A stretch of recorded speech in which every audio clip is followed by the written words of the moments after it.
If you watched the last video, you're probably having the same thoughts that keep me up at night. What if history repeats itself? What will happen to my retirement, my children's future, and your hard-earned savings? Look, this isn't a finance seminar. This is a circle of trust where we talk about the brutal truth and support each other. We know the truth now. The financial system wasn't designed to protect us. It was designed to protect itself. It was designed to push all the risk onto us.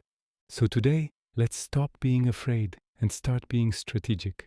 We are going to pull out our action plan. This isn't a story of escape. This is your personal survival inventory. I know. The initial shock you felt after the last video has passed, but it left behind one cold truth.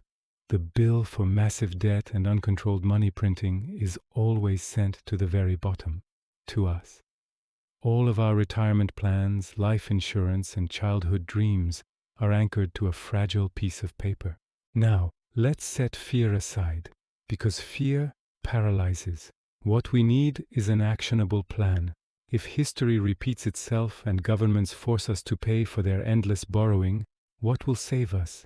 Remember, hyperinflation is not a cinematic disaster. It gathers silently while the system lies to you. When that inevitable moment arrives, only 3 categories of assets will save you: physical, independent, outside control, and productive.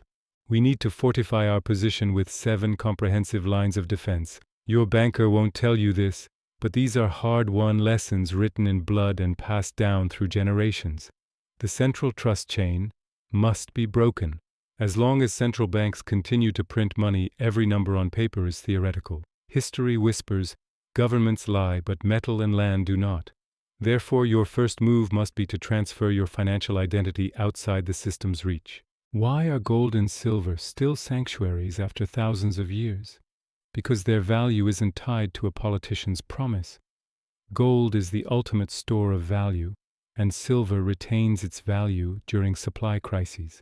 The critical distinction here is that don't buy paper gold, ETFs. Buy physical bars and coins. It's the metal you can hold that no one can track. Land and productive real estate are equally vital. When money collapses, 2 things never lose value: food and shelter.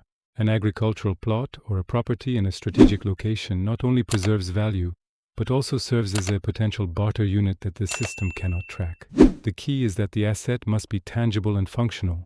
It must serve a purpose beyond its price. The digital citadel must be built. The great lesson of the 21st century is this: if the government prints money, that money is at risk. For the first time, we possess a currency that the central bank cannot manipulate or print. Many traditional finance experts dismiss this idea, but remember that hyperinflation is caused by the unlimited power of banks to create money. Bitcoin's supply is mathematically proven, limited to 21 million. This makes it the polar opposite of historical hyperinflation. It is a trustworthy mathematical contract. Furthermore, when stored correctly, it offers uncontrollability and censorship resistance. Cryptocurrencies are assets that governments cannot instantly freeze. For this reason, you should hold a small, balanced percentage of your portfolio as an off-grid escape plan for a worst-case scenario. It is essential to understand the debt trick. In a hyperinflationary environment, how you handle debt and liquidity is a matter of survival. You must immediately eliminate bad debt, such as short-term, high-interest, variable-rate consumer debt. This is the first step toward financial collapse. However, the irony of fixed debt is that long-term, fixed-rate loans, like mortgages, can become an advantage. Your debt remains fixed while your salary rises dramatically, meaning you pay it off with money that is increasingly worthless. But I caution you, this strategy only works if you are certain your income will keep pace. Finally, you must minimize idle liquidity. Keeping cash in the bank is like holding a melting ice cube. Only keep 3 to 6 months of essential expenses in cash and shift the rest into production or proven stores of value. Your personal productivity and skills are your greatest assets. When paper money loses value, your ability to produce value becomes your most reliable insurance policy. Invest in barterable skills. Consider becoming a plumber, auto mechanic, or food producer. Their services do not lose value like banknotes do. If you work in the digital sector, find a way to convert your work into a physical product or vital service. Also, mitigate risk by avoiding single income dependency. Creating a secondary income stream provides a cushion against the eroding value of your main salary. In a crisis, active income streams are far more valuable than passive ones. External currencies and diversification provide necessary escape routes. Don't tie your fate to a single nation's printing press. Hold reliable foreign currency. During times of crisis, people sought refuge in the German mark or the US dollar. Holding a portion of your liquid wealth in currencies backed by stronger economies acts as a crucial safety buffer. Ensure geographical diversification. Spread your wealth across different legal and economic jurisdictions, because relying solely on one country is the biggest mistake you can make. Mental fortitude and analytical discipline are paramount. Financial crises start in the mind. While others succumb to hysteria, you must remain calm and analyze the data. You must have a mathematical reaction, not an emotional one. Train yourself to react to the math, not fear. Furthermore, continuous education is key. Ensure you have access to reliable news and information, even if traditional systems fail.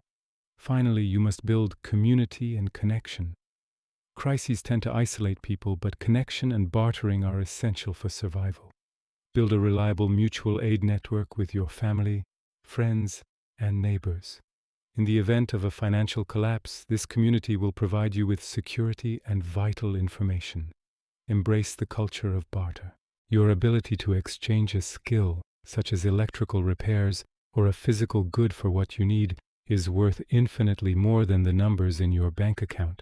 In summary, your survival code rests on these 7 lines of defense: physical security, digital independence, debt discipline, productive skills, geographical diversity, mental fortitude, community connection.